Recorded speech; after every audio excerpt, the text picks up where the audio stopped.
still come around to affect your life. The reason why you pray too much is because of bad leadership. There are many of your prayer points that once you leave Nigeria and live in other country where things work, you will stop praying them. Example, oh God, let me get justice. If you live in a country where the system works and there's justice, you will not be praying for justice. The reason why you are praying for justice is because you live in a system where things do not work. And that's why you need to pray to be able to get justice. Oh God, let me get health care. Oh God, let me see a helper that will pay for my medical bills. The reason why you are praying for somebody to pay for your medical bill is because you live in a society where leaders will rather steal your own money, go abroad to get healthcare, and not improve upon the healthcare sector for the very poor. The question we should ask is, how many leaders have thought of the fact that the healthcare a very poor person in Nigeria receives is a cost total or a reflection of the leadership process in this country? You see, leaders never argue on how to provide affordable health care. Have you ever seen any politician, two politicians fight over their healthcare plan in this country? I want to say, oh, my healthcare idea is better than yours, and they start to fight. Never. What do they fight on? Power and money. See Wiki and Fubara. See Wiki and Fubara. What are they fighting over? Power and money.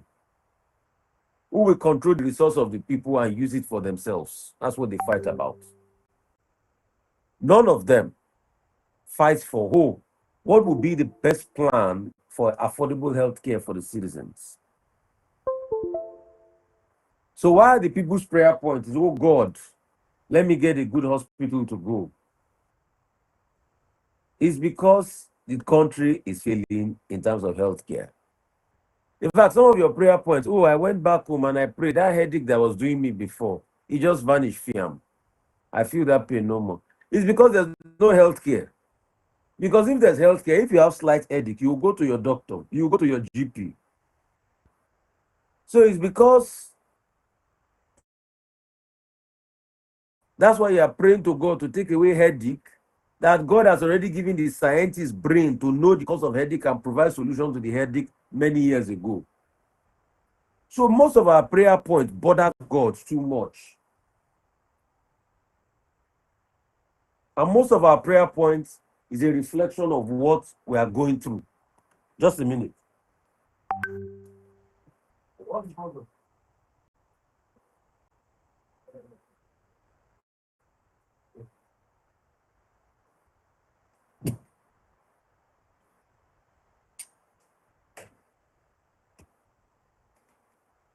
Sorry about that.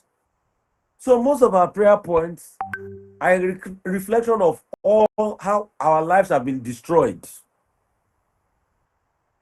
Just imagine. Oh God, please just give me health care. Give me somebody to pay for my health care. Oh God, before we do this surgery, please let the doctor not forget scissors inside the person's belly. In a proper standardized system where there's a peer review mechanism that goes to every surgery, why should you be afraid that he will forget? Anyway, some people will argue that Rufai, even a system that works, they still forget. But what's the percentage compared to us here? So most of our prayer points is because our leaders have destroyed our lives. Yeah, oh God. Oh God. As I wake up this morning, let me not meet traffic on the road. If you have plenty alternative routes, you have alternative form of transportation, you have rail, you have everything, you will not pray that there should not be traffic on the road. What causes traffic? Too many cars on few roads, lack of infrastructure, that's the cause of traffic. So if there are alternative routes and you want to get to a meeting and you can get to rail to any part of the country, the other one that we pray that is a reflection of how dead our country has become. Oh God, don't let me face armed robber on the road. 2 a.m. in England, I boarded the bus traveling to somewhere. I didn't even fear for armed robber. I can't try it in Nigeria. Oh God, don't let us face armed robber. What's armed robber? Reflection of the depleting standards. No security. Oh God, don't let us face bandits on the road. Oh God, don't let us face bandits on the road. What's banditry? Banditry is failure of government. Because in section 14, subsection 2, if you have a government that is supposed to cater to the, so has the government done its work? No. So, oh God, don't allow banditry to happen. Oh God, oh God, oh God. So see, if you go into a society that works, half of your prayer points, you will not pray them again. Go and check. Because half of your prayer points is a reflection of the failure of governments. I can prove it to you. Half of the things you pray about are things that government's supposed to provide for their citizens. Most of your prayers are unnecessary. Oh God, give me money to pay my child's school fees. In a system that works, if you pay your tax, you should have affordable schools for your children. But here, you pay your tax, it doesn't still happen. Terrible quality of school. So, oh God, school fees, you're already praying. Over half of the things that give us worry here are things that you don't need to pray to God for. And that's why I'm sure God probably looks at us and says, now, wow. And that's why sometimes I bet. In fact, as at 1925, you already had electricity being advertised. As at 1927, the Ijora power station had been built. So we are in 2027. That power station you see in Surulere that has become scrap to the Ijora, next year, probably, if my math is right, should be 100 years they build that power station. So when they built that power station over 100 years ago, doesn't it mean that there was electricity then? Then 100 years later, after God has given somebody the brain to invent electricity, before electricity, we had whale oil where people use for lighting. But after the likes of Nikola Tesla, after the likes of Thomas Edison had worked and developed electricity, 100 years after, I still pray, oh God, give us the lights. Oh God, give us the lights. Because of why? Because of the ineptitude of leadership. So almost half of your prayer point, or more than half of your prayer point is useless. If society worked, you will not be able to, you will not need to pray those prayers. You will not need to pray those prayers. You don't need to pray those prayers. Oh God. Oh God. Oh God. Let's just see money to write exam. But in this country, somebody provided free education. The leaders after him can't provide the same free education. Oh God. Money to write terminal exam. It hurts my eyes. I cry when I see people that are supposed to live in plenty beg. We beg for everything because there's so much level of poverty. And what hurts me the most is that the people's resource, some people take it for themselves, and it's about them alone. And that's why everybody wants to struggle to be in the political class. The greatest shame, oh God, let them fix that road, fix the road that they are supposed to fix before you even wake up. Oh God, let that fix the road. And you see, the thing about poverty is that it permeates the mind.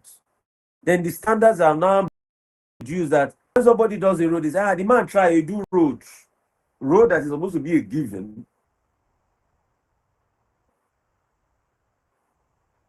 Cannot be supposed to be counting roads as part of achievements.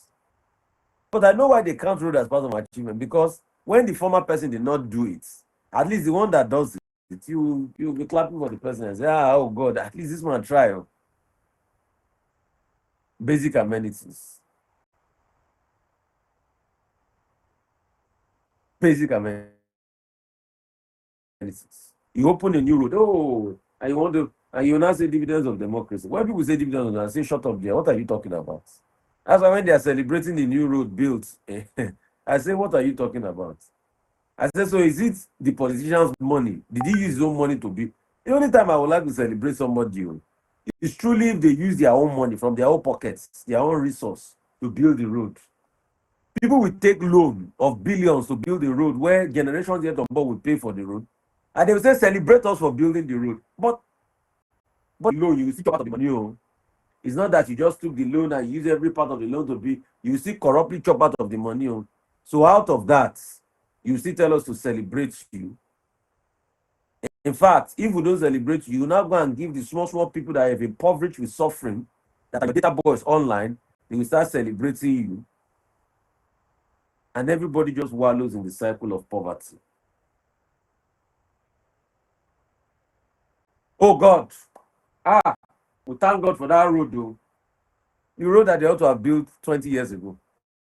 And at least he did it now. Why didn't others do it? This Rufai, you complain too much. You complain too much. Is it only you? Useless, stupid boy. At least he did it. You know.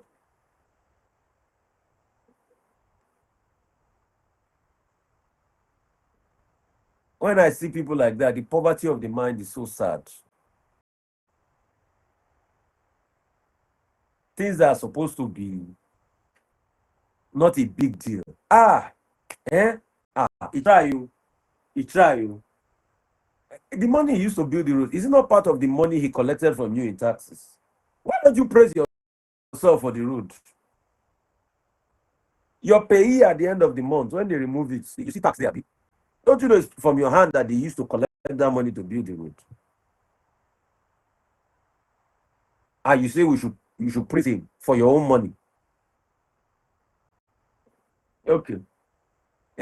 What are you talking about? This. You too talk. You too complain. If they don't do it now, you say they didn't do it. Now they've done it. At least praise them small. Praise them small.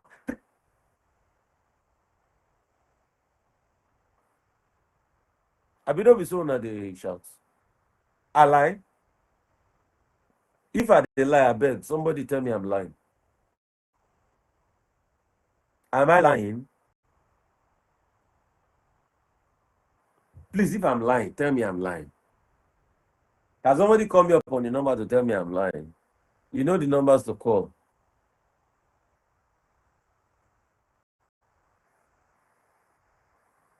Let me give you the number. 0907-651-1008. By the way, at the end of the month, we're going to be having our debate program. We're going to be having schools come debates. 0907-651-1008. Please, am I lying? Somebody talk to me if I'm lying. Let me know. 0907-651-1008. Please tell me if I'm lying. No. President small, Rufai. You two talk. You two do. Now only you. Hello. Good morning, sir. Good morning, ma. What's your name? Where are you calling from? I'm coming from my Go ahead. Talk to me about this topic. I want about this topic alone. Oh. Yes, so it's true. You are not lying I'm not lying, Abi. at all. Very good. Oh. But you are doing the right thing. God will bless you. God bless you. God bless you. I appreciate you. So at least somebody called to say I'm not lying. Praise him now. He was the one that did that road. They didn't do it in over 40 years, but it took over $1 billion. And he borrowed the loan against yourself. Oh. And do you know that you will keep paying part of that loan? Abi, you don't know. Hello? Good morning. My brother, am I lying? I am not lying at all. You are not lying. Okay. The Nigerian government has really changed Nigeria. That every small thing is he tried now. He tried. He tried, though. That is just the mentality. In a functional system, that is our right. Mm-hmm. In a functional system, that is our right. But a country without accountability, this is all we get. But we move. It is well. We keep talking about. We keep getting the people aware. That's why we co-founded VOP. We keep getting the people aware. 0907-651-1008. So they will say, hey, Rufai, is you to talk. At least praise them small. Praise them small for loans that you will still get to pay. You don't know that all the BC then Buhari collected during COVID that they said we should tell them they are trying for. You know that you started paying back most of those debts. The ways and means debts that they collected.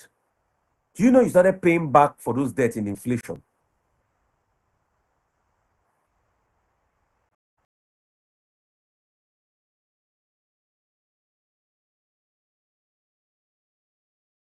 You don't know that inflation is a form of tax.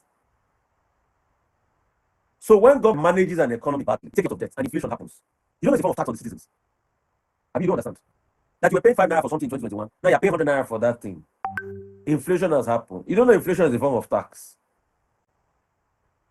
And the more government keeps collecting loans, for you to be able to service that loans, there's a form of tax you also pay, which is inflationary tax.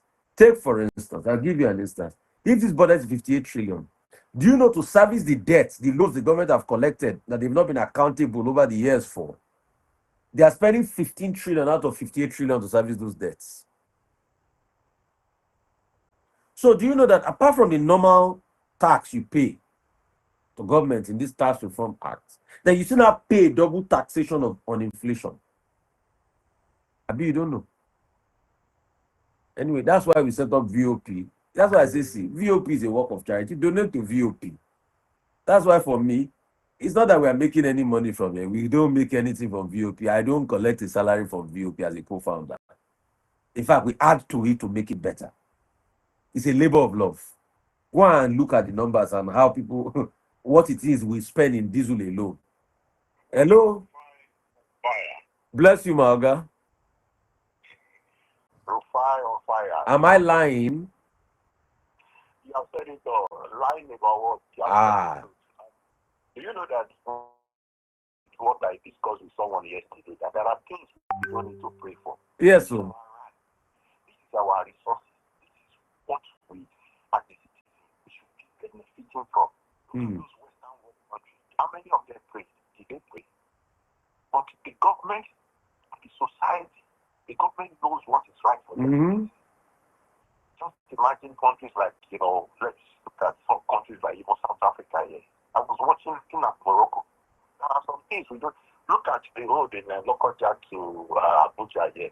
Same thing with Kaduna Zaria for over many years. Mm-hmm. And the advanced country, within 2-3, even before you wake up in the morning, you see that they have fixed some road. Mm-hmm. Trying to see that Nigeria has the money to do all those things. The resources are there. But when the leadership is corrupt and evil, leaders without conscience, that is what is affecting That's why we're having IDP camp. My brother, at least I've sent my little widow's mites to you for the drugs for the IDP camp, like I promised to. So you can tell us the day you will deploy so that people too can that want to be part of it. I've sent my small donation for drugs for that IDP camp. Even if it's small drugs, we can get them. So people that can be want to be part of it, you can call Manjem on 0906 683 3627. 0906 683 3627. We don't have it all, but the small we have, we'll still do it, Abi. Yes, sir. Because we can't look away for the people suffering. I got the chairman of the camp of Gugu, Nasarawa, where we went. We have our previous program last year for Christmas charity. He was so happy that we are coming again. He said, wow. And have you told him, because I promised I was going to send money for drugs, have you told him that I've sent the money for drugs? You know that the drugs, to God be the glory, when you send that money, I have to make sure that we deposit and get the drugs. Very good. Very good. And do you know what amazed me? Rufai, you will be surprised that ordinary PCM, all those normal drugs that we can buy 2,500 naira, 300 naira, Just add that much is antibiotics process for some. It has gone up. 400 patients at the IDP camp, because the IDP camp, we have over 3,000, people there.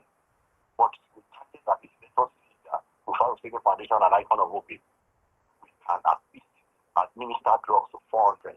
That is our target.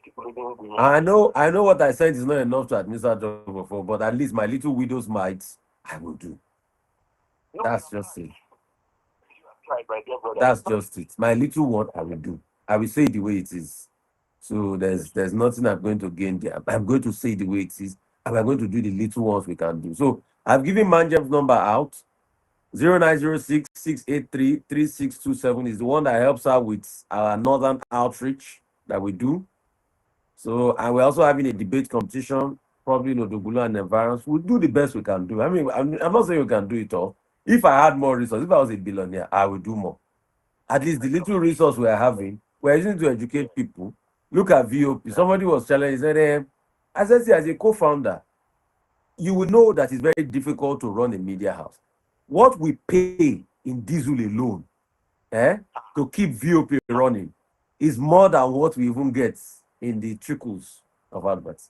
So VOP is to keep VOP on air is a service of love to humanity. And that's why we call you. If you love us so much, advertise to us, donate to us. I mean, we have a YouTube page there that is currently running. You can donate money on that YouTube page. You can advertise to us. You can, bring your adverts to the station. Partner with us. Because this is a service since 2022 that we've kept it running. It's not easy. The money to maintain transmitter alone. The money to maintain equipment alone. The money to maintain staff. People that come and talk on the station that make you happy. Expose your eyes to one or two things. So it's not easy. So it's a labor of love. So a lot of people they think, Rufai, co-founder. A co-founder missing the money. In fact, we are subsidizing to keep the station on air. And kudos to, the chairman. Chairman Ifeanyi. He's subsidizing a lot. But we just have to do it. Because the question is, if we don't do it, at least to keep a station on air that can be truly accountable to people, then we won't get anything done. That's just it. That's why, please, advertise with us, patronize with us. No politician money. Do you know how many politicians that have called me, let's start up something? No, I don't co-found projects with them. I'm sorry. I like to keep myself out of it. So that we'll be able to talk to them when we have to talk to them. So that we're able to say it the way it is when we have to say it the way it is. That's just it. So these are part of the things we do as labor of love. It's not easy. To run VOP Lagos, to run VOP Abuja, just to be able to give people an alternative voice. Because we have come to realize that in this our field, it's media we can use to change the country. Even if it's 4 or 5 people that listen every day when we talk, at least they have change of heart. They too, they can go and convince the rest. That's it. That's why I use all this social media platform. So if you think we are making profit, if you see the losses that we are incurring on our books, you will know that to set up a radio station or media house in Nigeria is not biz. But we are running it. Tomorrow, you hear my voice again on VOP. We analyze this review. It's because of the love and the passion we have for humanity. It's not that we are making anything from it. Because of the love and the passion for humanity. The fact that we want humanity to be better. And since we set up VOP, it's been a blessing to millions.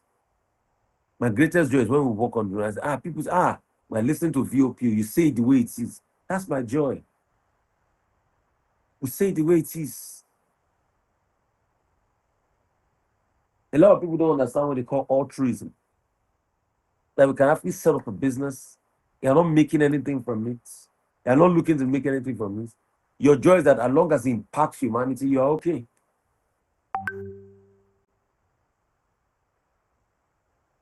So, leadership has bastardized the mindset of a lot of people. And that's why we see things that are not common as common. Look at you. I mean, look at Yoweri Museveni. He has manipulated the election process again to favor himself. And in the end, what's the hope for the Ugandan people? Nothing. Please, I also want to give a disclaimer. I'm not advertising any drug or any services or any financial services on Facebook. Oh. A lot of people have been using my face, cloning my face, using this AI thing to use my face to advertise products. That's the price you pay for being a public figure. Please, it's not from me. I'm giving a public disclaimer on radio here. Hello, how are you? I'm fine. Good morning, sir. Bless you. Yes, sir. Thank you, sir. Sir, I'm calling you. I'm sorry. I'm disturbing when you are live. Sir, please. I don't know if you want to hear from me. I've been trying to call you anytime you come online to call people for people to call and for you to render help. Sir, please, my shop. I have shop in Oregon. If you want to give the address, I will give you. They will take it from me. I don't have money to pay again. I'm a single mom of two. I did not do rubbish to become a single mom. But it's just that you cannot listen to my story now. Please, I really need help. My rent, my room. Why did they want to take your shop away from you? Sir, the owner of the shop, because I can't pay again. I can't pay again. It's, it's really it's really heavy. It's really It's heavy. going to be well. Just be calm. Be calm. Tell us what has happened. Somebody might be listening to help you. What's happening as regards the shop? How much Okay. do you pay for the shop? What do you do in the shop? I sell building. I've been working, I don't know, since I worked for a man, an Igbo man, for 7 years as a sales girl. Not the agreement was not settlement, because that time I was doing house girl to settle my children, to feed them, but carrying two children up and down, it's not easy in Lagos. So I worked with him for 7 years. So when I came out, I decided to start on my own, selling building materials, tools, building materials. So that time I started with 80,000 naira. So I was growing small. So now, after the situation of Nigeria come, so my uncle died, we went to village. When I came back, I was sick for like 2 years. I had an accident again in front of Coca-Cola at marketing here. So they were taking me to settle my bone with my backbone and my leg bone up and down. Those ones were there. The little money I have, I spent everything. While my children was in school, I can't even. The senior one go to Ojodu, to the small one. See, madam, if you are crying, people will not be able to hear your story. Say your story out. It is well. God is going to do it, but say your story out so that people will be able to hear it. Okay, sir.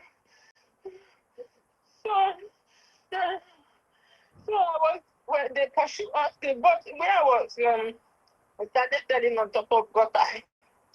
So I'm sorry, sir. I started selling on top of gutter. So as at 20, What were you selling on top of gutter? when I left my work, I was selling building material, spanner, screwdriver, um, all those things that mechanics use.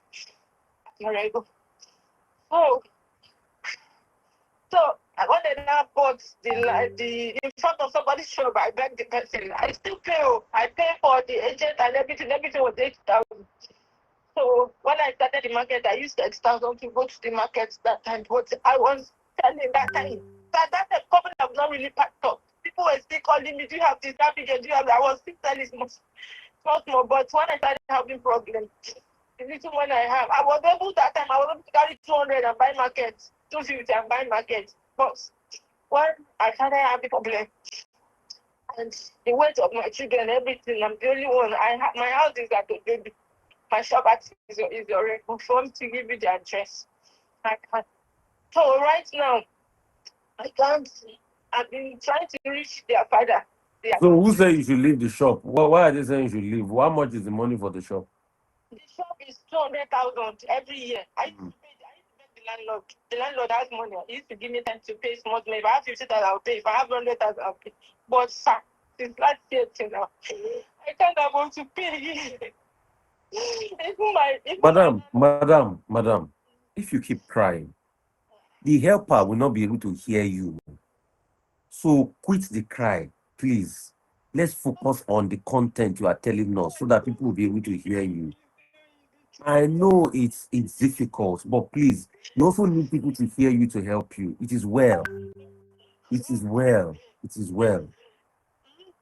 So as you were saying, so you said you need 200,000 for the shop. What kind of shop is it? Sir, What kind of shop is it? it's a little shop. You know, when they now pursue us from where I was managing with somebody, they bought the land, so they pursue us about 2 years, 3 years ago. So I now got a small shop. That time I can pay, I was able to pay for the shop. So I can't close on it was so hard, so hard. But now I can't pay again. And if I need it, if I don't make up, but I can think again. Wait a minute.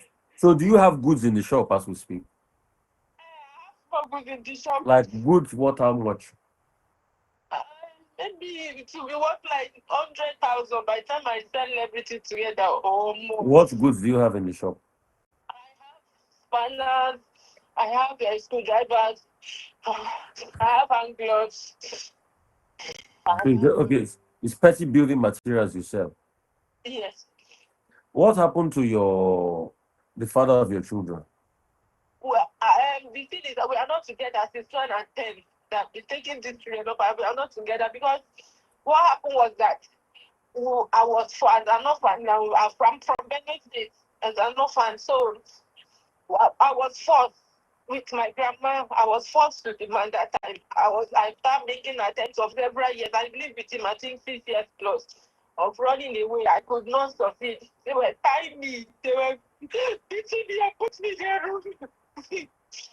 It is going to be well. So it doesn't do anything for the children again. It's only you. Married another wife with 5 together. How many times I call? Even between them, my auntie is not calling me. She's not even responding. The number is not even going. There's no way. There's no way to reach it. So what's your full name, Abigail? What? Abigail, Okute Abigail, Okute Abigail. Okuti Abigail. So if you pay for the shop, but the goods you have in the shop is more than the goods you have in the shop, right? Yes. So how is that a sustainable business model? You know, the thing is that if I can sustain the shop, I'm not a lazy person. I know, but I would but keep. but hang on a minute. But what the model you just have is not sustainable because if the amount of the goods in the shop, the rent of the shop is more than it, then you don't have a business that you're running. Because okay, if they even pay for your rent now, eh, and you sell all the 100,000 finish, when will you pay the next rent? I'll pay the next rent, August. You pay the so you'll be looking for another 200,000 after you just sell 100,000. I also learn the makeup and I like it. I'm good at it, but it's not really. I don't know.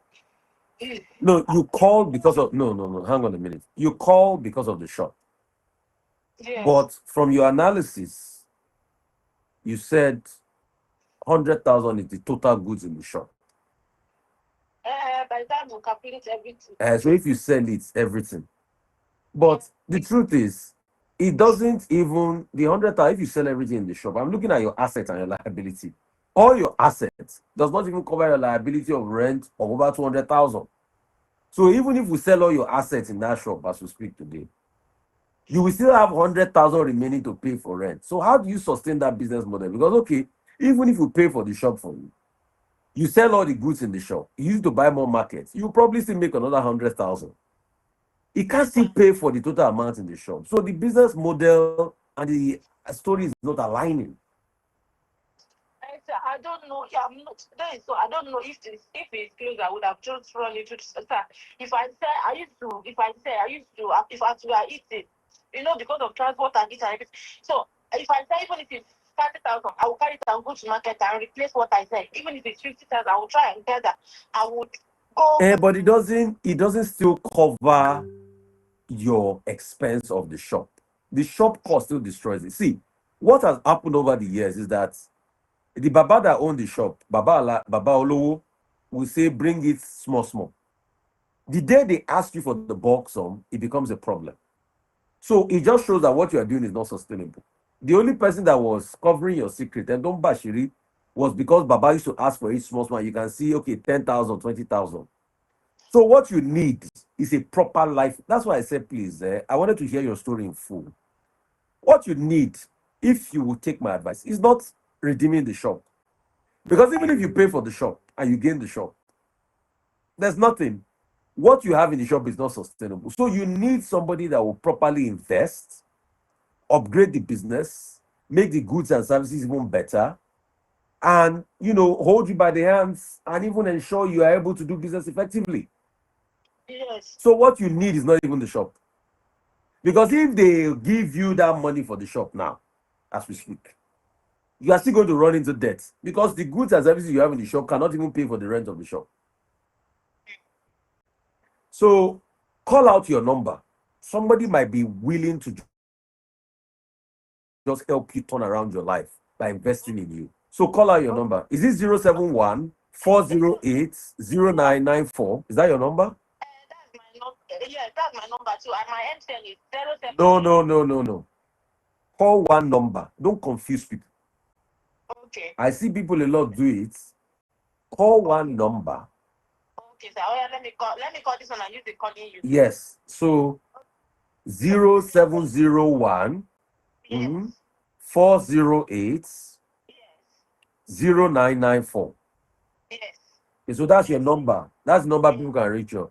Because, and please, anybody that's going to reach out to her, you also need to question her even more.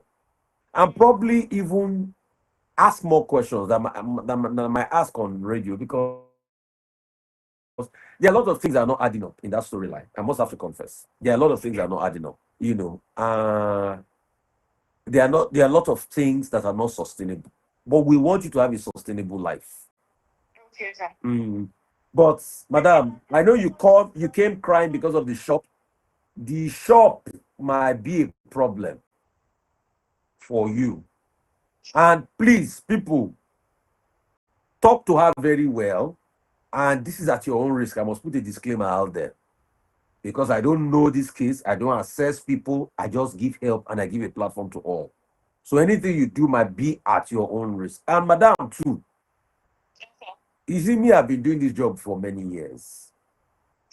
And with due respect, I don't like it when people cry, because people that cry the most lie the most, based on this job I know. And I'm telling you from experience. On the other radio station I spent close to 10 years there already. Cumulatively, I've done this before we set up VOP. So it's not today I've been helping people. I've helped thousands of people.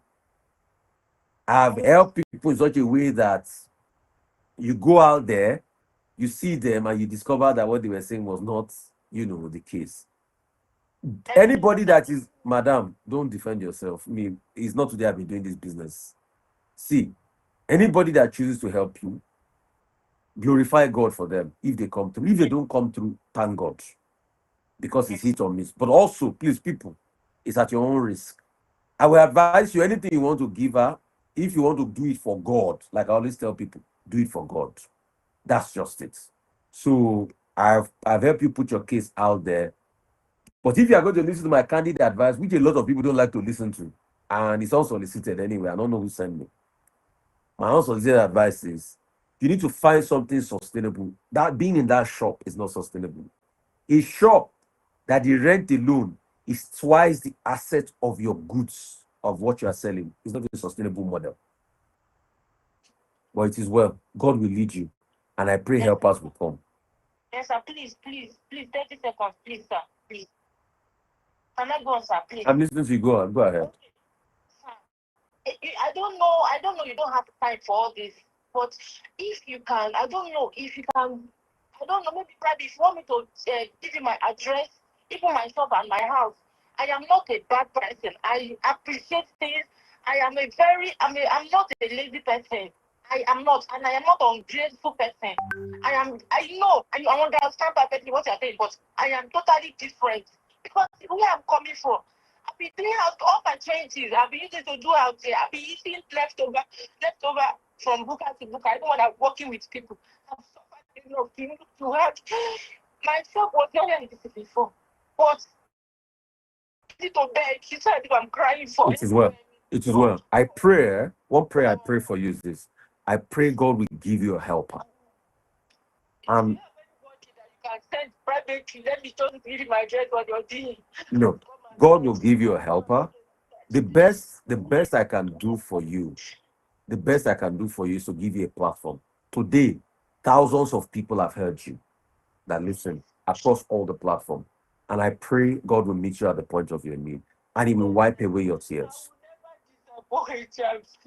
It is well with you. God will give you a helper, and a helper will locate you. So your number once again is 0701 408 0994. Yes. Okay, thank you. It is well. We've done what God said we should do. God will do the rest. Bless you. Yeah. So that's it. We get that from time to time, and we do well to help. So we'll take one or two calls before we wrap things up. 0907 651 1008. 0907 651 1008. 0907 651 1008. Hello, how are you? Morning, sir. Morning. Speak up a little loud. What's your name? Where are you calling from? I'm actually calling for Dr. Nasri from Lagos. Okay, go ahead. What's your name? Sorry, I have to go put on there. Eh? My name is Samuel. Okay. Okay, I was just listening to your program. I'm actually in church. I came to do something, so I was listening to function. Plight, right? So, and I just like starting something. So we should play. What? I actually need a help as well. I'm a businessman. I'm a car. Okay. I can't hear you properly. I can't hear you properly. Okay, can you hear me now? Yeah. Okay, it's a lot better. Okay, so I actually need help as well. So they said they came out. So it's 2 months they came out. So I said, let me just go. I'm doing well to the glory of God, but I have a project I'm actually running. I was managing a car stand with a friend, so alongside there was engineers, kind of. I don't know. It's maybe because you are in church. I don't know. You're quite very. I'm actually inside the car. I came inside the car. So speak up. Speak like this. Like this. You know you're using bedroom voice. I mean, I can't even- It's not only me. Speak loud. Loud. Speak out. So it's okay. Go ahead. Okay. So I said I was managing a space with a friend, and alongside there was this engineering competition, you know. So to avoid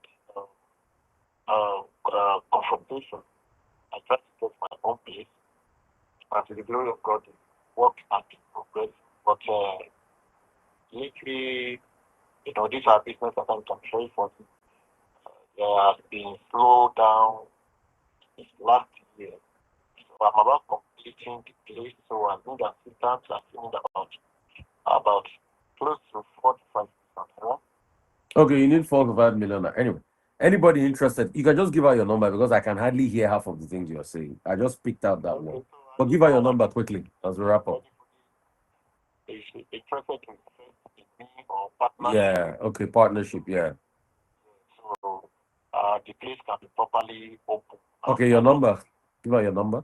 My number is 081 Yeah. 22 Yeah. 93 Yeah. 83 Yeah. 13. That's the number of people. Okay. Thank you very much. I appreciate you. Thank you. Thank you. I must have to also repeat and put a disclaimer out there. Any help you give is at your own risk. Anybody you want to help is at your own risk. I must have to put it out there. Because as we have people with genuine stories calling, that's why we also have people with dodgy stories calling. So don't say I didn't tell you. Scrutinize and everything. Like I tell people, if you truly want to help, it comes from your heart. Go ahead and help. All right. But also scrutinize properly because most of the cases, I might not be able to look at all of them effectively. That's about all we have on the show for you today. We'd like to say a big thank you to each and every one of you for joining us today. God bless you. God will open your eyes and God will give you peace this week. Join me tomorrow morning for our unbeatable newspaper analysis on VOP. We do it so great in the mornings from the 7 o'clock hour. We have three variations. We have the Yoruba newspaper analysis that comes first from around 6. Then we have the English newspaper analysis that comes from then 7. And our Igbo, we have that. So that's it. God bless you all. Join us tomorrow. And we've got great shows all through the day for you on VOP. The afternoon show, the evening show, and it's always lovely. And this is our own labor of love, giving VOP to you, at least something for you to listen, something for you to get impacted. God bless you. That's our show for you today. So London did not work out. No, didn't work out. And the civil war came. Yes. Your family had to leave Nigeria. Yes. You went back to Sierra Leone. Yes. And you were in Sierra Leone throughout the war period. And you returned to Nigeria. Yes. What was it like in Sierra Leone during the war period? Well, when we arrived in Sierra Leone, my mother's father met us we went by boat, Oriel. It was a big ship, and we stayed in my grandfather's house, 45 Wellington Street, Freetown. But my mother couldn't get a job in Freetown. She got a job in a place about 300 miles from Freetown in Kenema. They had it was called Forest Industries. So we moved to Kenema. I think Kenema was good for us because they gave her a colonial house. Those colonial houses, they have one very big room and then one small room. I don't know if the typical colonial houses. So the older brother had the one room and the rest of us stayed in the other room. And we had a very big compound. It was really big compound. We had very exciting. We had a good church. We went to a Methodist church. The only problem was my mother was working, and then sometimes we got into trouble. Particularly my older brother and sister, we had less supervision. So there was even a day my siblings went to a swimming pool. It was God that saved them because they couldn't swim, and they were about to go into the pool. And luckily, it was an isolated pool. Somebody came and drove them away. So we were in Kenema for, I think, about 2 years. And then my mother wanted to move closer. She was also worried about the level of this educational standard. So then we moved back to Freetown. But in all this, we always attended Catholic schools. And it was when we were in Kenema that my mother got news that my daddy had passed, had been killed, although it wasn't certain. One of his brothers wrote a letter that they got news that my daddy was executed. And so my mother, I don't know when she got the letter. Okay, so my mother called us together and she said, "Oh, Daddy has gone to." We prayed. She prayed with us, and then said, "Daddy has gone to be with Jesus." Coincidentally, we're told that I can't really remember, but I'm told my elder brother jumped up, like really excited. That's Daily Bunny. Yes, he was happy. Because we had been hearing that Jesus is a good. May the Lord have mercy. So but later on, years after, my mom was telling us she was not sleeping at night, and she said she would just be moving up and down in the night. Lord, how am I going to manage?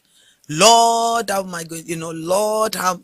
Because she was totally confused. With 4 Yes, children. 4 children, very young, and Like I said, even before my father was in prison, she had not walked out of the home. She was a homemaker. Even your father didn't want her to work. Yes, he kept, even when she was working, he kept sending messages in his letters that why is she working, and that if it's too much for her, that he has enough in his savings. Yeah. He kind of, I think my father was an unusual man. He really wanted her to spend time with the children. And he kept also mentioning that he didn't want our care to be affected. And I think he realized the importance of, that to really get, I'm a psychiatrist, I say promotes the mental health of children, that it takes time. You need quality and quantity time. So that a mother at home, in many cultures now, in many parts of the world, like in Finland, places like that, you can take up to 5 years leave when you have children. And the first 1 year, they will even pay you full salary. And then after that, depending on how long we want to take, they negotiate something with you. And when you want to return back to your job is waiting for you. Because those societies understand the importance of the formative years. It's not easy. You have a 6-week baby, you're going to drop the baby in daycare. Can you compare that, a place where there are multiple handlers, many children, infections, to when a child is at home? For example, myself, I was breastfed for 13 months. I never used a feeding bottle. I went straight from breast milk, weaned off gradually, and I was using cup and spoon.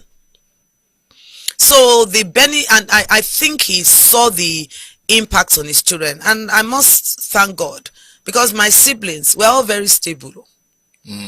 True, all of us. It's God's grace. Let me acknowledge God first of all. God's mercy, God's grace. Our mother really tried.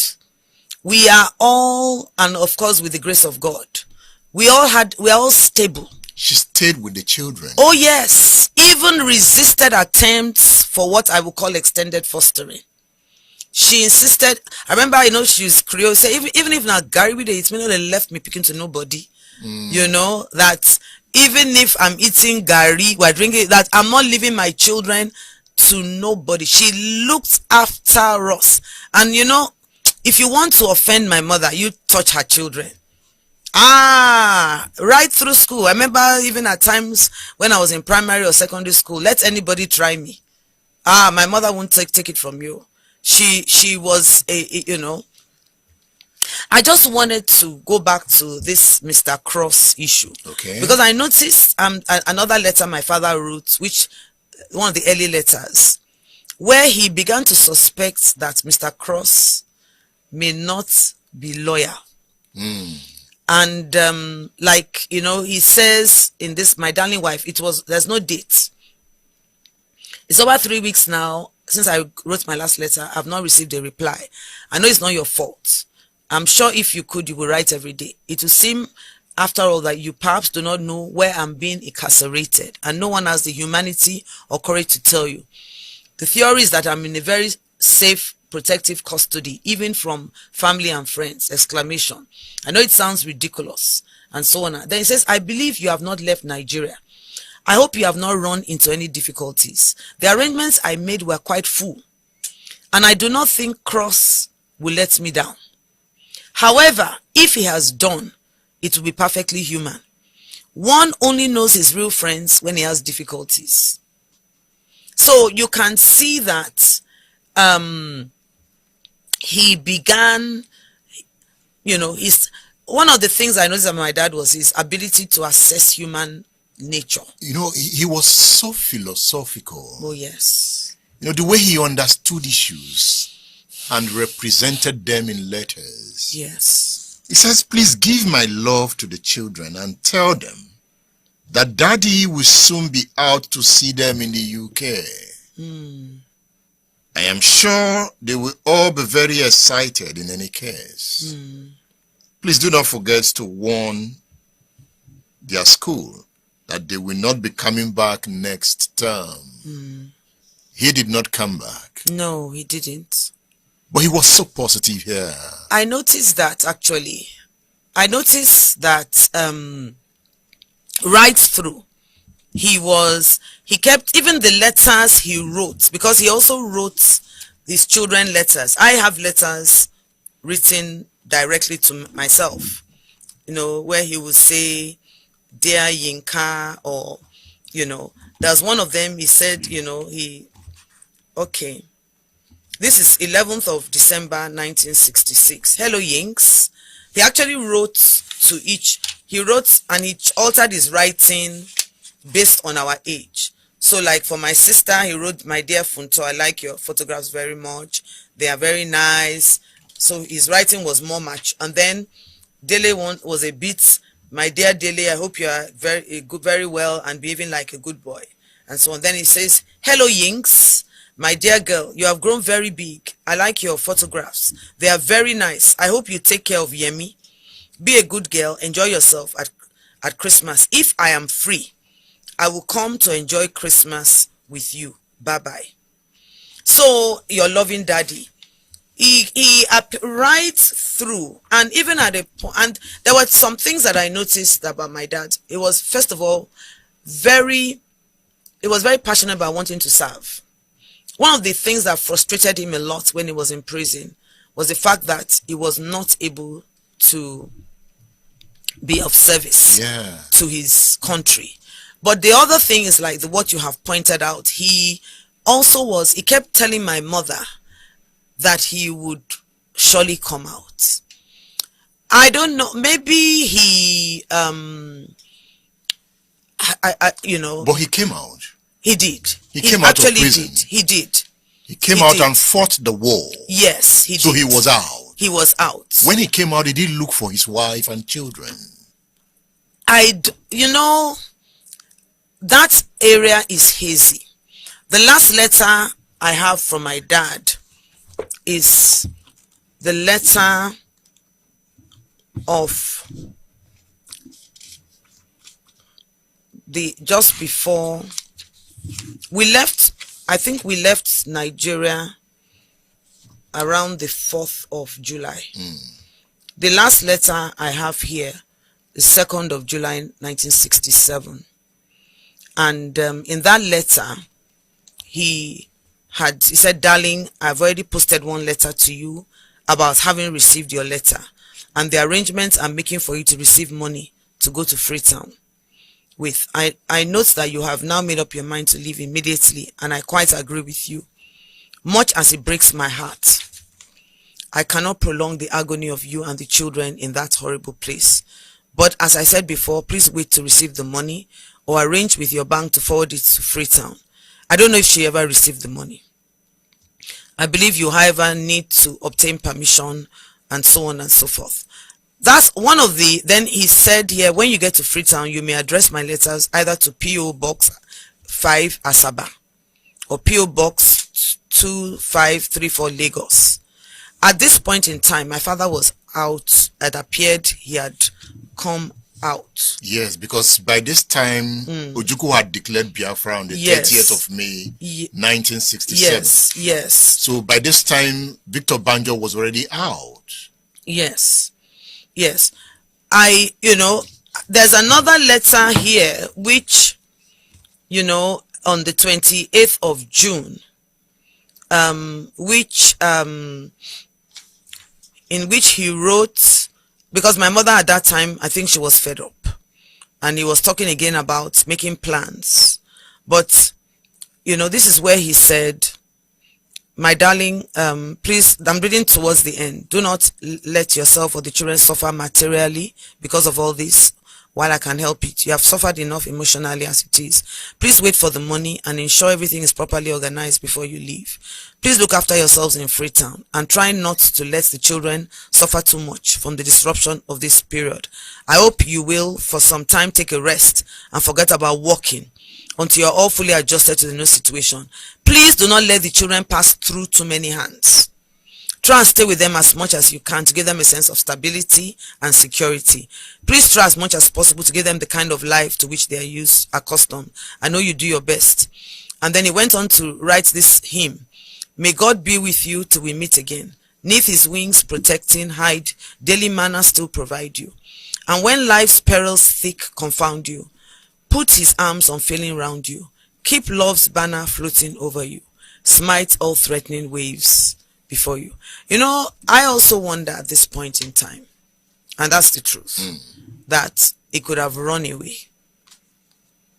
But You know, Ademoyega said Victor Banjo was revolutionary. Perhaps he saw an opportunity. What do you think? I think so. And he, right through, you could see he was ambivalent. In the early part of the crisis, he felt like resigning.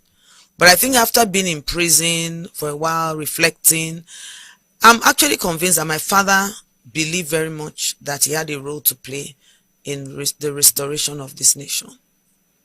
That if he felt that running away was not an option, that he should stay and be part of the building of this land.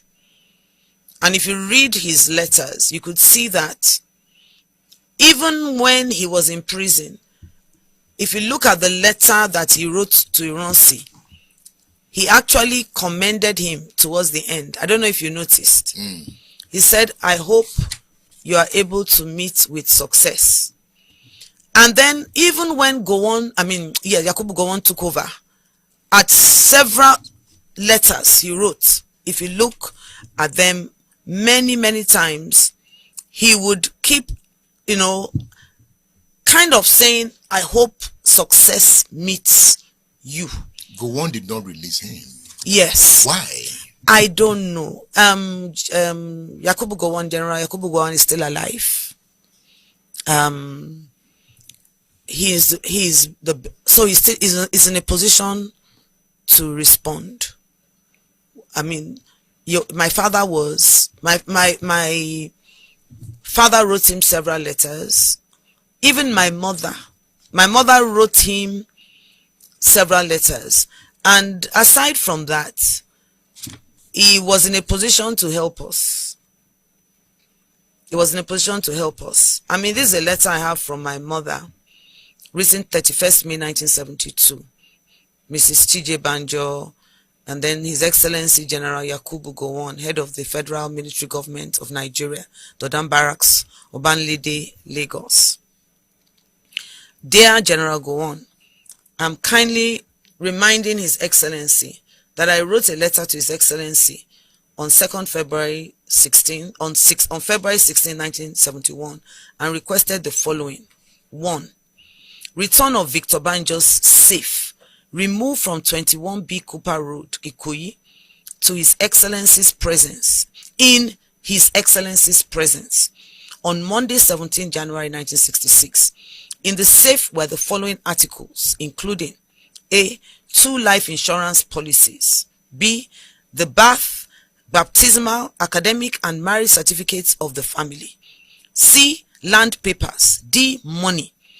That's the first one, return of Victor Banjo. Then number 2, widow's pension.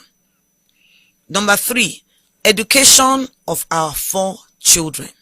4, return of Victor's cars. A.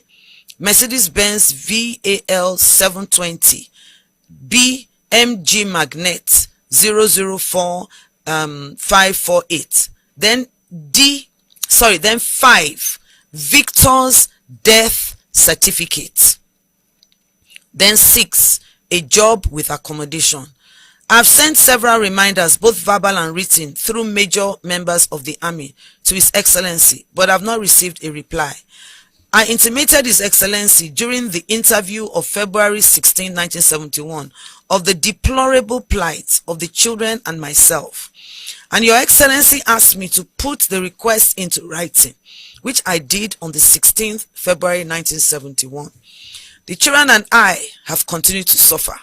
In fact, things are getting worse, and I'm appealing to His Excellency to help the family of a soldier who was forcibly taken to the former Eastern Nigeria and who was executed because he wanted an end to the war. Yours sincerely, Mrs. T.J. Banjo. That's my mother. You know, Gowon did not reply that He letter. never replied the letter. And as a Christian, because, you know, at a point, respectfully, I know he's an elder statesman.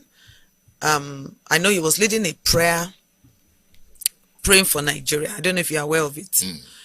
And, you know, one of the things that, because I'm a Christian myself, and one thing I know as a Christian, the two people that God wants us to reach to, widows and orphans, fatherless children. He was in his power to help my mother. My mother didn't do anything. And General Gowon also knows, my father didn't do anything. If he has done anything, let them say what my father did. Perhaps Gowon was thinking at that time he fought on the side of Biafra. He fought. It was, well, who put him in prison in Biafra? On the east. They took him to Ikotipene. From Ikotipene, he was taken to Enugu. And when the war broke out, it was in Enugu. It was Ojukwu that released him. And he and Ojukwu were friends. But they've given other people who, I mean, respectfully too, because I have to be, you know, Ojukwu, he got, when he returned to the country, 1983, he had a hero's welcome. When he died, he had a national burial. And I know that, you know, many others, even those who are in the Biafran army, they were fully restored. My father is still, to today, I'm grateful to God. I don't need, as the point in which I am now, God has been good to me. Very good to me. You know, God has been really merciful. Really merciful. I can't even start to count the blessings that flowed in my life. But my father wanted, read his thoughts. Even when the Igbos were being massacred in the north, he spoke against it. I remember during there's a place where he meant well for this nation. He's a statesman.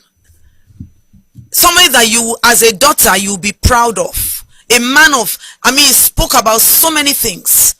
You know, a man of integrity, a man of character, a man who loved his nation, a man who saw things from a global perspective. And I'm not surprised, because even if you look at his early childhood, even though he was born in Djibouti, his early childhood was in Cameroon. That is not the Cameroonian side that was still part of Nigeria. He also went to school in Benue. All his friends from across the country. He was a nationalist. His father moved from places to places. Yes. Setting up colonial posts. Yes, post. And father even married my mom. My mom was so it was not a closed person. He thought very broadly. And he really wanted Nigeria to succeed. You know, it's quite glaring. And he really felt he had what it takes to be a part of building this nation. Has the family investigated while he was executed in Biafra? Where do we start our investigation? You mean my mother? My mother struggled till she died. You know, it was a struggle for her. And, you know, even herself, she never had closure. You know, many times, I remember once one of her friends, the husband died. And I didn't know how much my mother was hurt until when the woman was crying. My mother said to her, at least you are able to attend the funeral of your husband. You understand what I'm saying? This woman never was able to mourn her husband. She doesn't know where her husband remains are. She doesn't have a death certificate. So even if she wanted to claim my father's things, for anything you need death certificate. My father went to work and was arrested. Where is he? At least there should be some communication from his place of work. A letter, you understand, saying, okay, He was arrested. He was put here, and then we received information that he was executed. Oh yeah, take death. We don't even have a death certificate. I'm grateful. You don't know where he was buried? No, I don't know where he was. We don't know where he was buried. Don't know where he's buried. Did you try to reach Ojukwu after the war? Well, after the war, Ojukwu was in was it Cote d'Ivoire? Yes, Cote d'Ivoire. Yes, and you know when he returned, he was a big man. He got a hero's welcome back, a national funeral, and although when I published this book, I'm very grateful to the booksellers, most of the books, because they were the publishers. And basically, I was just going to publish my dad's letters alone, because these are his letters of it when he was in prison. But then they asked that I should write, you know, a kind of prologue and epilogue, you know. But when we were going to launch the book, I sent an invitation by registered mail. I invited both Gowon and Ojukwu. I did. And the honest truth is that for me as an individual, I don't have any negative feelings about any of them. You don't? No. I'm a Christian. I've forgiven. The fact that what they did was wrong is different. I mean, I recognize what they did, but I don't have any negative feelings. Personally, for my dad, I don't even need anything from anybody but his name. At least we should know about him, get a death certificate, and have some degree of closure. But do you know why he was executed? Only from what I read. What did you read? No, I mean, there were different accounts. But what we were told was he was accused of being a saboteur. And there was a kangaroo court. The first one that tried him did not find him guilty. The second one found him guilty. And that it was a rushed. In fact, I was told that within a few hours of his execution that Enugu fell. And he was executed along with other, you know, Ifejuna and a couple others. Victor Banjo was executed alongside Philip Alele, Sam Agba, and Emmanuel Ifejuna. Now, you must have read about Victor Banjo's failed trip to Ore. You've read that? Yes, I did. The Ore battle. When you read that story, how do you feel? Well, in terms of him not moving into Yoruba land, yes, I personally feel he took a right decision. You don't move into somebody's territory without their wanting you there. I think he made the right decision. He made the right decision. He got to a point, he's a Yoruba man, and the army he was taking, from his book and from the others who were close to him, who spoke to him at that time, he wanted the Southwest liberated. But the Southwest has to want to be liberated. And I know very much he spoke against certain groups in the country of dominating others. And he was not happy about that. And he spoke against also, if you look at this on the 14th of November 1966, even was saying, I still stand by unadulterated justice to all, even to my enemies. I stand by truth, honor, loyalty, integrity, rulership by law and by consent. Nothing that has happened or ever will happen or ever will ever make me condone or fail to condemn unequivocally the exercise of arbitrary vengeance. Vengeance belongs to God alone. He was talking about the massacres. He spoke out his mind. He was sympathetic to Nzogu. Yes. He wanted Nzogu to be part of the Ronsi government. Yes. Yes. And he but he got, I mean, in terms of going and taking troops through Yoruba land, he wasn't going to do that. But that was against the order of the head of state of Biafra, because by this time he had captured Benin. Victor Banjo had captured Benin, and now he was leading his troop towards Ore to capture Lagos. That was the order from the head of state. Whatever occurred, my father made the right decision. Even when he captured Benin, if you read his address, when he got there, he said what? His first words were, fellow Nigerians. I don't know if you have the full text. I think it may be in A Break in Silence by Professor Ogunshe.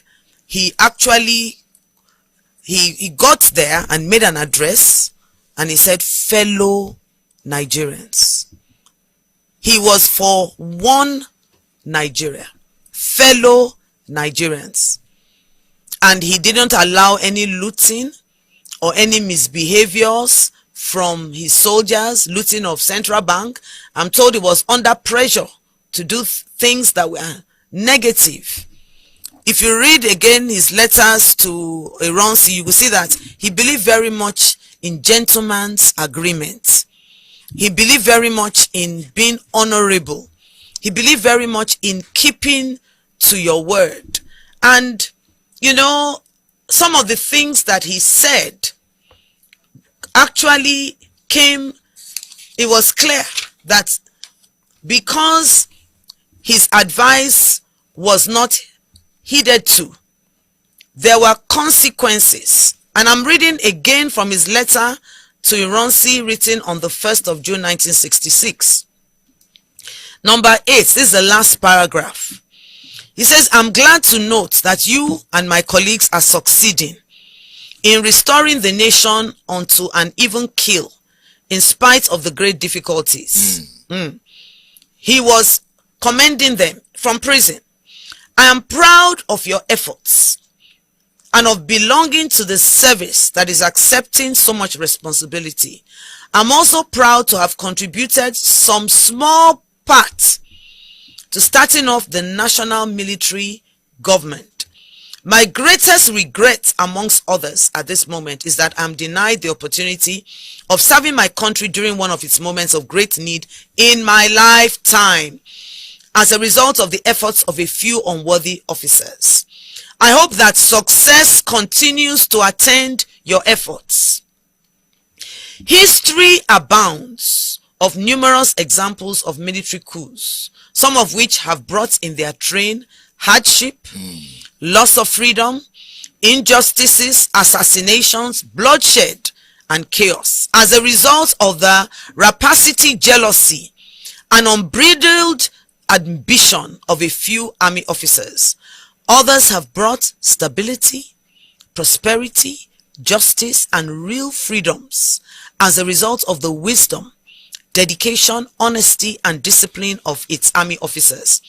It is an inevitable law of nature that the former pattern always only succeeds in destroying itself eventually. After so many years of callous betrayal by its leaders, I believe Nigeria deserves stability for a change. Yours very sincerely, Lieutenant Colonel V. Banjo. He still had that same philosophy. Oh, yes. As a Biafran fighter. Yes. That was the contradiction. Don't you think so? Oh, well, he was for one Nigeria. Fighting for Biafra.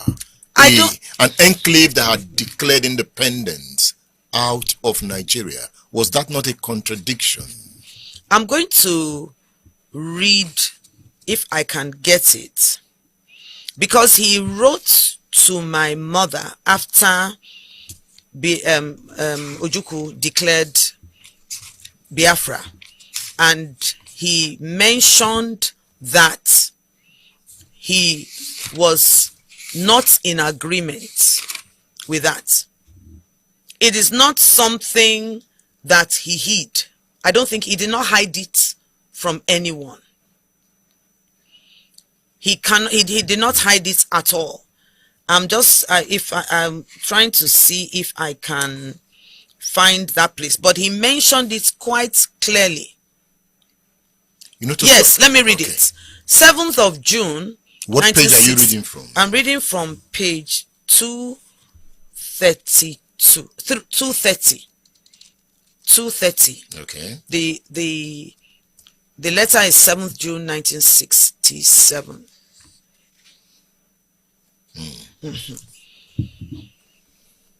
Okay. There had been a break in writing, and then my father wrote, "My darling Tai, we are back to letter writing again. I hope you have not been unduly worried, my darling, because of the loss of contact. My plans were rather overtaken by events. I never approved of the idea of my friend here declaring a separate state. But one cannot always control the behavior of one's friends. Everyone is entitled to his own opinion on any issue. And in political as well as military situations, the final test of sagacity is in eventual success or failure." So my father did not hide his views. Now, as a student of politics, yes, it was clear to me after reading this book, yes, that this was a soldier with a strong, independent mind. yes, Even the decision to join the army was his decision. yes. He didn't carry his parents along. No, and getting married too. He's an independent-minded person. Yes. And we clearly saw that in Biafra. He had his own idea of the situation. Yes. But what kept me wondering was, why did Victor Banjo return to Biafra after the fade or a mission? Because at that point, he should have just moved into Yoruba land. And he returned to Biafra, and that was the end. He kept saying, "My friend." I never approved of the idea of my friend. Ojukwu was his friend. Yes. Perhaps he didn't believe Ojukwu was going to go that far. Oh, no. No. Because Ojukwu was his friend. Yes. I mean, right through the, if you read his letters, he many times would, mention, I mean, it was clear that Ojukwu was a friend.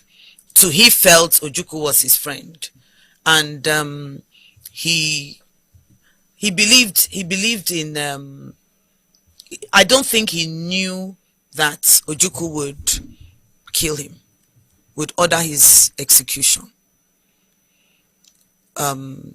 It may have been, or maybe he just felt if he ran away, because I noticed that even when he was being shot, he was, I'm not dead yet. I'm not, very courageous and bold. And I think that he was somebody that wouldn't run away. He felt running away would show betrayal. And he still had the best interest of Nigeria at heart. Biafra. Well, he didn't want what was happening to the Igbos. He spoke against it several times. Yes, he did. He did. So he absolutely did not approve of what was happening to the Igbos. He spoke out. It wasn't a hidden thing. He many times, spoke out, and he didn't agree with the kinds of things that were happening to them. And I think that was clear, that he was somebody that really cared about Nigeria. You know, I'm just reading from another of his letters written on 3rd of February 1967. And he said here, it has always been a source of great sorrow and amazement to me that of all the friends and relationships which I've had made all these years, there's not one single one loyal enough to me and honest enough to be outraged by the treatment that has been meted out to me, and courageous enough to insist on ending it immediately. So even at some points he questioned, he said, even the one person apart from the late Brigadier Sam Ademulegun, whom I could have sworn was a real friend, Emeka Ojukwu, who knows my worth, and to whom even during this period of crisis I have demonstrated that worth so accurately. Even he who always had the power to insist on my release, even when Ironsi was there, and lately even has the power to release me himself and invite me to his side to serve our country, whose fate we had for so many years commiserated together. Even he is content to leave me here and ignore me. Could they all be afraid of me?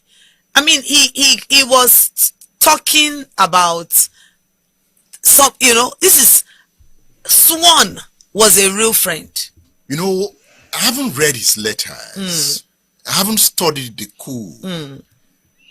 I think perhaps they were all right to be scared of him, because this was an intense officer. You can see his letters. You can see the details. A man who would write that volume of letter to his wife, and when you read them, you can say this is the Victor Banjo Philosophical School of Politics. He had a vision of what society should be like. He had a vision of how to raise a child. Yes. And that speaks volume of a visionary leader. The vision of how to raise a child. The vision of family. I could see that clearly in his letters. A vision of family. They should be scared of him. And if you read Why We Struck, the different mentions by Ademoyega tells the kind of person he was. When Ademoyega visited, what did he say about Victor Banjo? Oh, absolutely. I mean, he spoke very highly of my dad. He also mentioned my dad's virtues as a leader, because they were younger, that he had the ability to gather people and get them to believe in him. So he had that strength of a leader. And I suspect maybe that was one of the reasons why they wanted him out. Because a lot of the younger soldiers really looked up to him and believed in him as somebody that was capable, somebody that had vision and had a clear mission.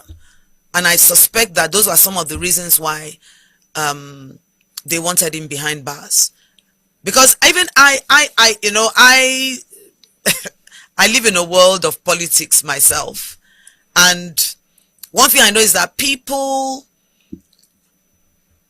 when you have a mind of your own, you know where you're going, you know where you want, and you have a big vision.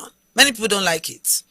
They're rather the wobbly person who is unstable, who they can push around, and who they can get things. People don't like somebody who's, say you have a straight vision. You are looking ahead. You have a mind of your own. They rather have somebody they can control. And the truth is, my dad was not somebody that you could kick around. Many times I look at the letters and I think to myself, other person who was in prison would just keep quiet and be crying. You understand? He was even motivating them outside prison. And they will be begging to be released. But not my dad. My dad was in prison, but he was still speaking the truth. He was sending, in fact, I was amazed at, he actually wanted to write his memoirs. He wanted to keep a diary. In one of the letters, he was telling my mom that he wanted to keep a diary and use the opportunity to write his memoirs, but that because they were censoring everything he was writing, he stopped. He didn't go on with that vision. This was somebody who was in prison, sending for books on French, sending on books on Napoleon, on the French Revolution. You understand? He was a revolutionary. I know. But so he was using the opportunity to improve himself and grow in preparation for what was ahead. Perhaps he was planning ahead. Because men of knowledge who gather knowledge in such a way can be systematic. Perhaps he had this vision he was saying, and those outside were also saying it. Yeah. The Victor Banjo story. You see, Victor Banjo's sister also wrote a book about her brother, and it's one of the classics on Nigerian history. A Break in the Silence.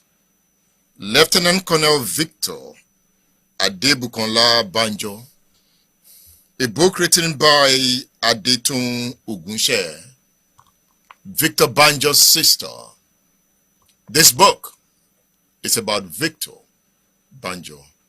You know, he also came from a family of educated persons. His father went to school. Yes. And your auntie, Professor Ogunse, wrote a book. Tell me about this book and your auntie. Well, like you had mentioned, they were very privileged in terms of education because their father was educated.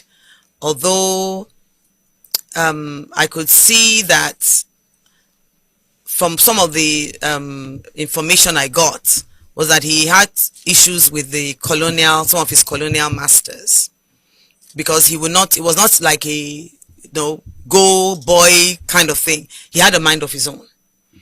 And I think the family too were very privileged because they were very bright. I mean, Professor Ogunse is like the first female in Africa to go to Cambridge. My father's elder brother was the first deputy Nigerian indigenous director of ECN. And I don't know if you noticed, there was some issue about ECN and my father's company, UNENDU, at some point. And that was why my father wrote a second letter to Ironsi, because they started persecuting his elder brother. And so they were very well read. That had a lot of opportunities, scholarships to excel. And in her book, basically she was putting first of all, she gave spoke about the family, the background of the family, coming from, warriors, and also there were some suggestions that we also had some royalty, and so on and so forth. But basically in her book, she was trying to put the record straight about my father, mentioning the decisions he took, why he took them.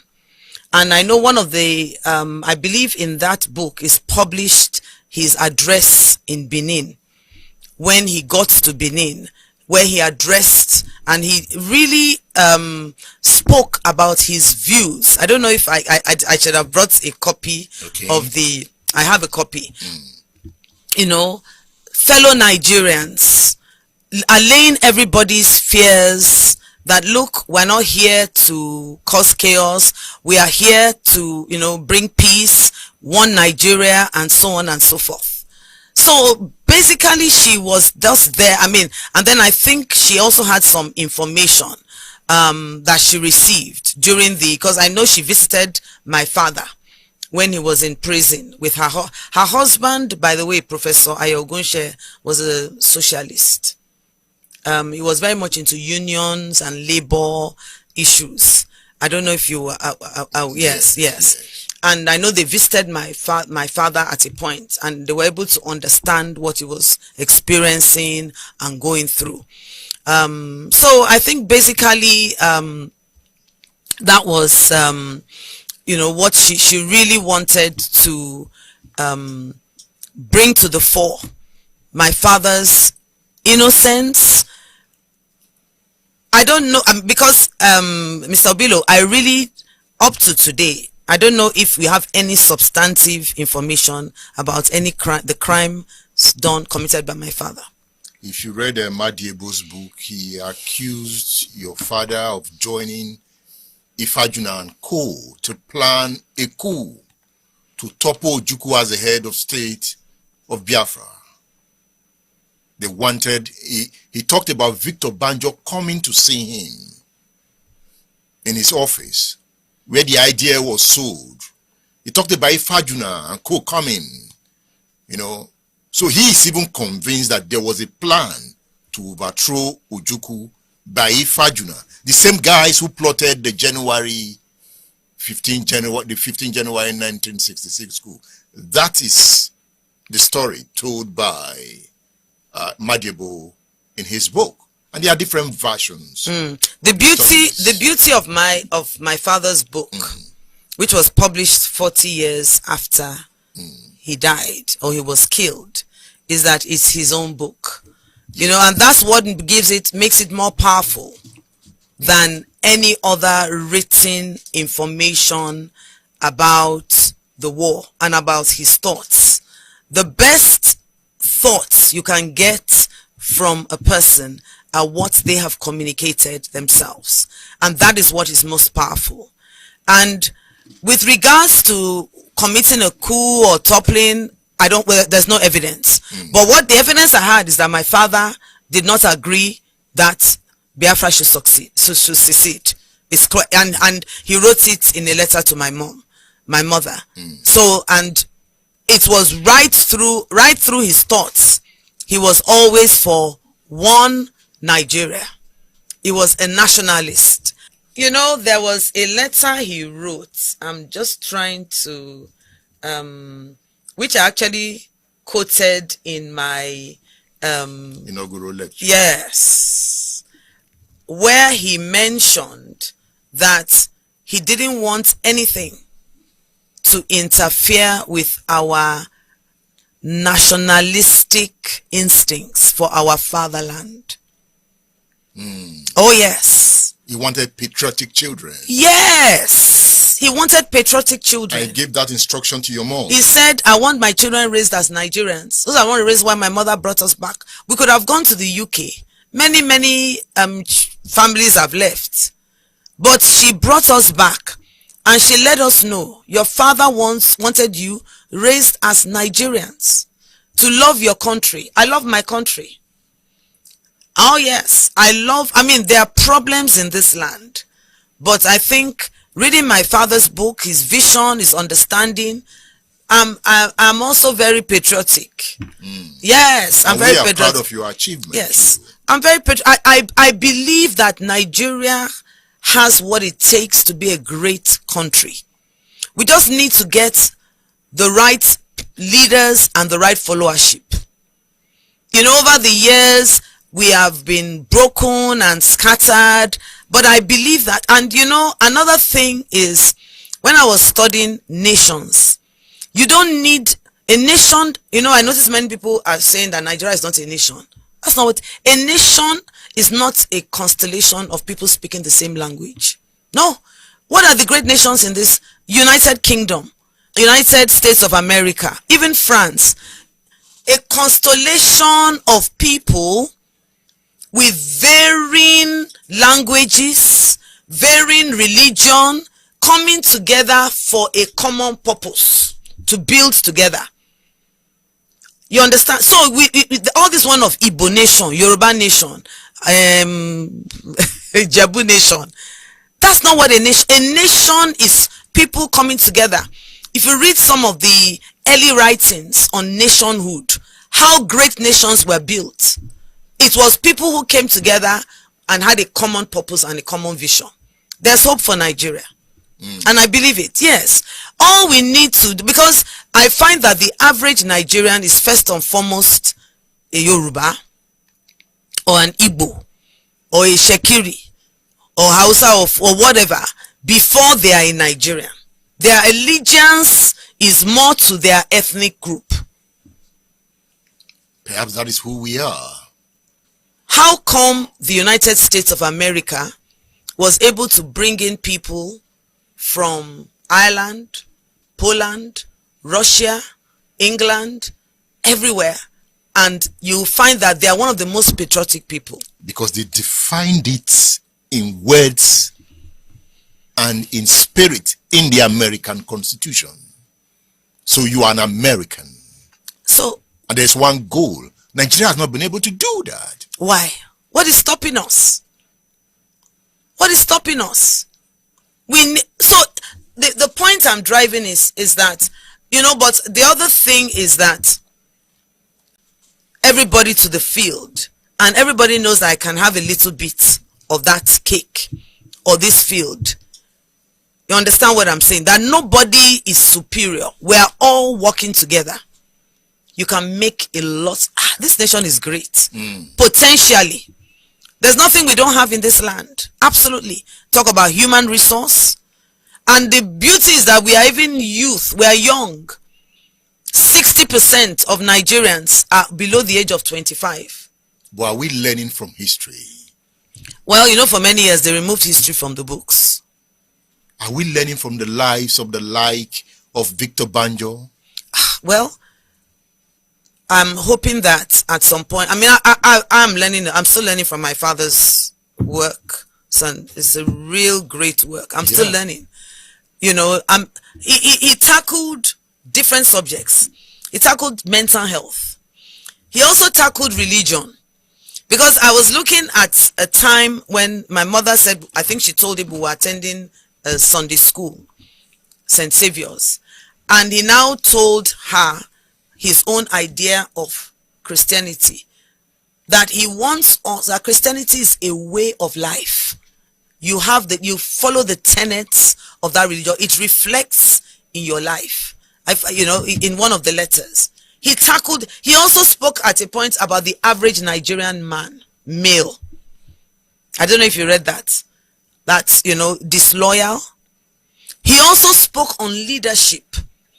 How a nation will always flow downstream.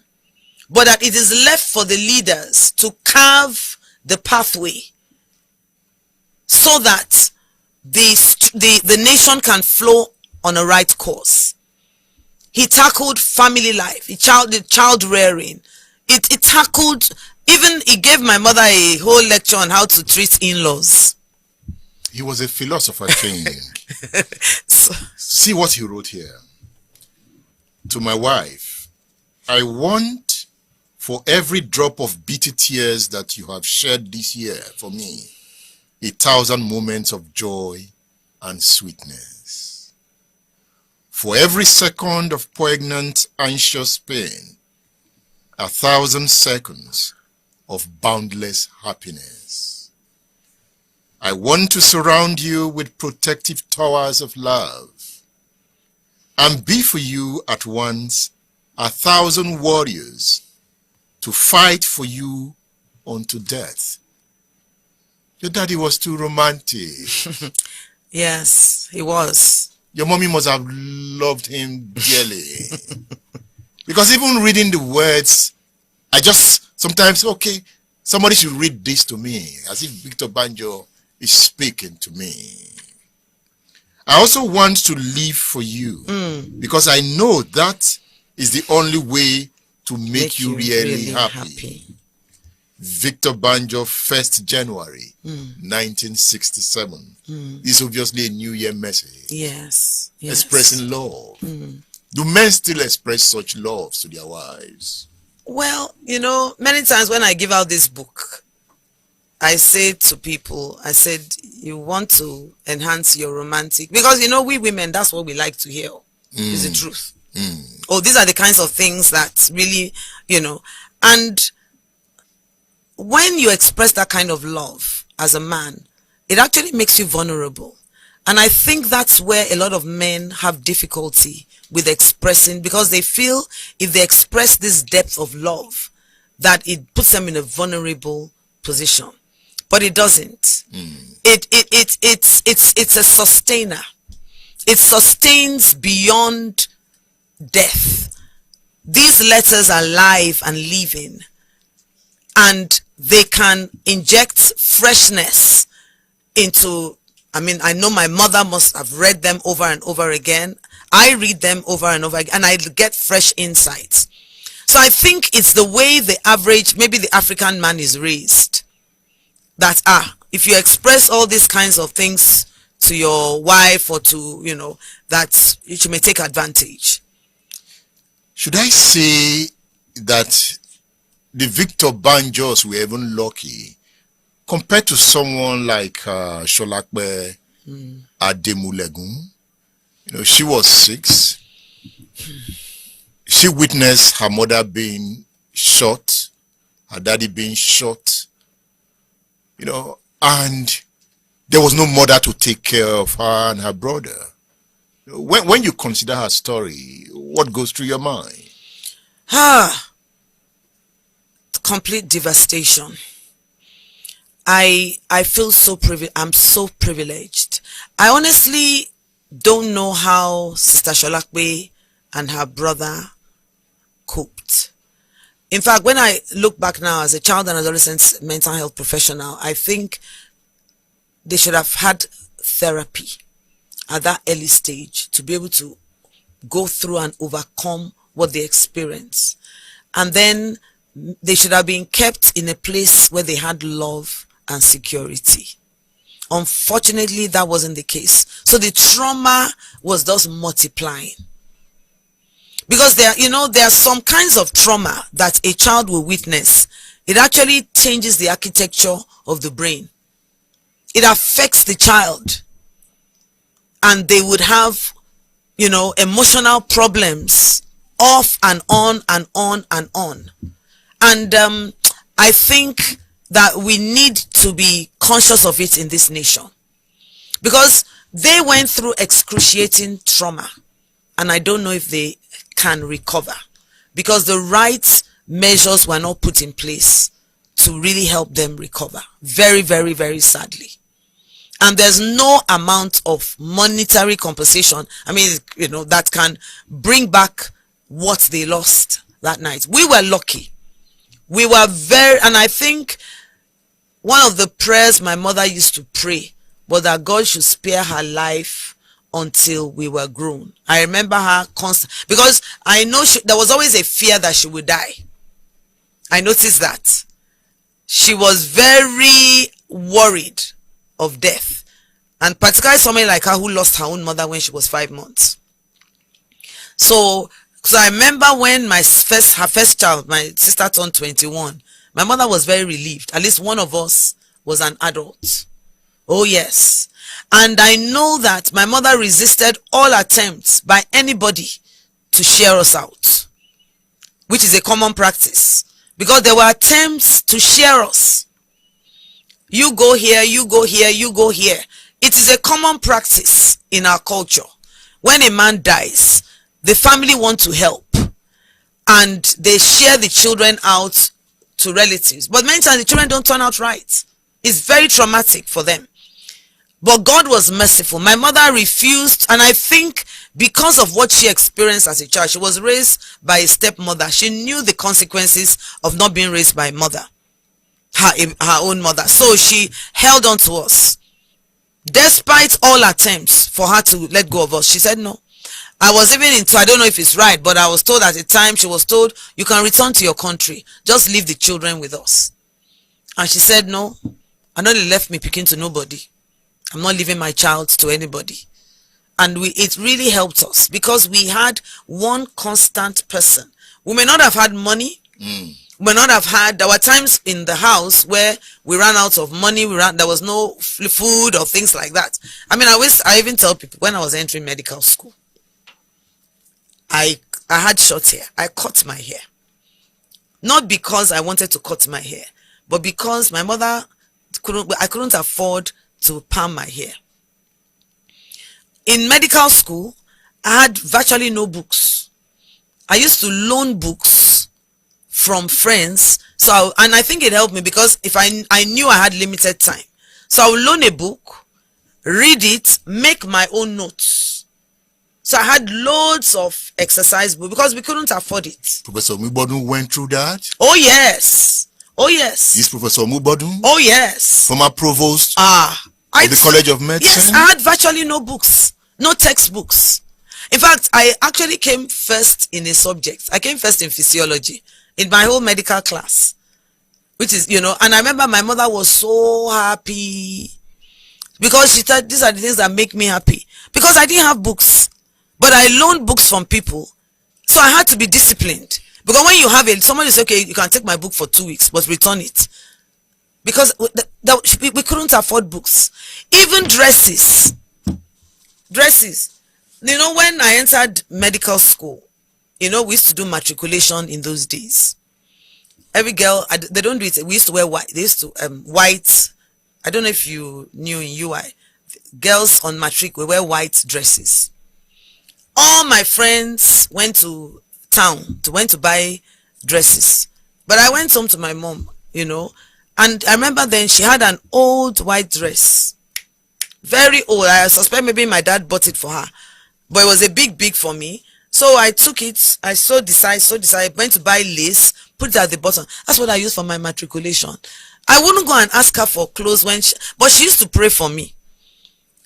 She used to pray for me because I never demanded things she could not afford. She would say, Yinka, there's no dress you will want to buy for yourself in the future you won't be able to buy. Although I'm not into fashion. I'm not. There's no country in this world you will not go. Because I identified with my mother as a widow. We didn't, ideally, despite, I would have expected the army should have put us on, at least for all his worth, should have put us on scholarship. Well, our father was a soldier now. They thought perhaps he fought for Biafra. Wasn't he in the Nigerian army up to a point? Wasn't it the same army that arrested him and put him in the east? Your father was not at Demulegun, who was killed on duty. Perhaps the reason the army did not look in your direction. No problem. God looks in our direction. You just talked about dress. Yes. A gift. Of sequence. How did this title come about? Yes. When my parents lost their first child. He was born on the 5th of May, 1959. He died soon after birth. My mother was so down and depressed because he had multiple miscarriages. They married in 1956, by the way. So this was their first child in 59, like 3 years after. And the child died. So my father went to the shop and bought the most expensive dress he could see. And that dress is a gift of sequins. It has pink dress with sequins all over. So the dress has a great history. When my sister turned 21, she wore the dress for her 21st birthday. And she has the photos. When I turned 21, I wore that same dress on my 21st birthday. And when my daughter, who is now Dr. Yinka Kusimensa, she finished last year her PhD from Cambridge, and she's married to a Ghanaian. When she was graduating from Harvard, because she got a full scholarship to go to Harvard University, she wore that gift of sequins dress. The dress is still there. It's waiting for my granddaughter. Who is keeping the dress? I'm the one keeping the dress. So that was why we thought to ourselves, Daddy gave us a gift. There are many people. I was once talking to one of my cousins, and she was telling me, our own daddy lived long, but you guys are lucky. She said, I don't know my daddy. I didn't know him. She was telling me. She said, your daddy left when you were young, but you know your dad. A gift through his letters, of love letters to my mother in French and in English. we got to know what our daddy stood for, how he wanted us to be cared for, what his values were. And I think it's a real gift. And apart from that, he bought expensive things that would last generations. One of them is the dress. Another one is some oyster pearls he bought in the Far East, real pure pearls. And another one is a fur coat that my mother had, which my sister has used. Just that it's very heavy now, to carry. It's a very heavy coat. So he also liked classy things. I don't know how much of if socialists or Marxists like classy things. My father had two Mercedes-Benz cars. He bought my mother a sports car on her 33rd birthday. I wrote it in the book. He called her to the window. She looked outside, and there was a brand new tear rubber. We didn't use tear rubber in that day. Brand new Renault Caravelle with a convertible roof. It had a hard red roof and another roof, and then you could also remove the roof. That was the person my father was. Was it that Victor Banjo was already rich at that age? Well, my father was enterprising, and apart from being, he was an engineer. Yes. So apart from being, he employed an Italian manager to manage his company, Union Engineering.